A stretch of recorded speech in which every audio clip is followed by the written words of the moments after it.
maawa sa pamilya ko. Kasi ako lang. Kaya nila. Kinausap ko kanina yung mga kasamahan ko dito sa dressing room. Hindi kami doon sa...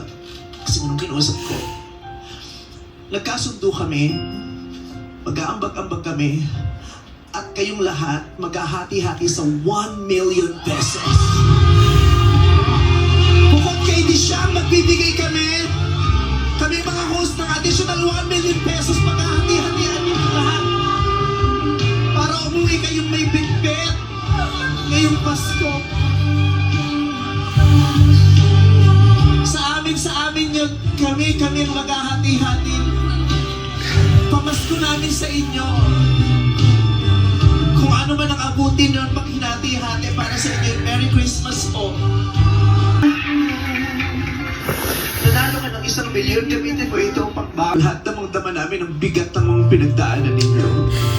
Paumanhin ko, kinakailangan namin kayong pasayawin at pakatay kanina. Ang bigat-bigat sa loob namin yun, pero kailangan lang namin panindigan yung trabaho namin. Pero, nahahabag kami sa mga nangyari sa inyong lahat. Hindi namin alam kung paano kayo matutulungan dahil ang dami nyo. Hindi rin naman kami ganun kadami. Maraming McDonald's, maraming salamat po tayo. Yes po, para sa mga anak ko po to. Maraming salamat sa HU Times na binigyan niyo po ako ng ganitong malaking pera na